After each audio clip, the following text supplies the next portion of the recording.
Les engrais sont des substances organiques ou minérales apportant aux plantes des éléments nutritifs permettant la croissance et augmentant le rendement de celles-ci. Il existe plusieurs types d'engrais, des engrais naturels, de synthèse et minéraux. Les engrais naturels sont issus de déchets végétaux ou animaux libérant des composés fertilisant la terre. Il existe deux types d'engrais naturels, les engrais biologiques et non biologiques. Dans les engrais naturels, on peut trouver l'urine et arêtes de poisson pour les engrais organiques de déchets animaux et les algues et mauvaises herbes pour les engrais issus des végétaux. Les engrais de synthèse sont des engrais composés de trois éléments de base, azote pour la croissance, phosphore pour le développement des racines et le potassium pour la résistance des plantes. L'association azote-phosphore est déterminante pour la photosynthèse. Tous ces éléments permettent d'optimiser le rendement.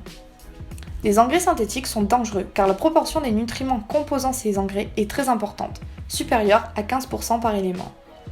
Ils ne peuvent pas tous être absorbés par les plantes et ces nutriments non absorbés vont polluer les nappes phréatiques. De plus, les engrais synthétiques ne nourrissent pas les sols, contrairement aux engrais naturels.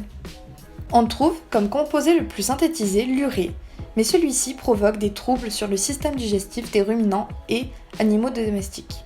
Ce trouble est caractéristique de la toxicité de l'azote, phosphore et potassium que l'on trouve dans les engrais de synthèse.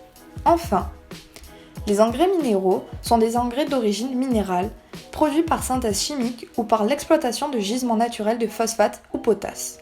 Ils sont destinés à favoriser la croissance des plantes cultivées. On peut citer différents types d'engrais selon les sources des minéraux. Ammoniac anhydre, mais il a la particularité d'acidifier les eaux et les sols, favorise l'eutrophisation, c'est-à-dire le développement anarchique et massif des algues vertes, endommage les systèmes respiratoires des animaux tels que les amphipodes, amphibiens et zooplancton. On trouve aussi des engrais de source de phosphore, comme le phosphate naturel qui favorise l'eutrophisation.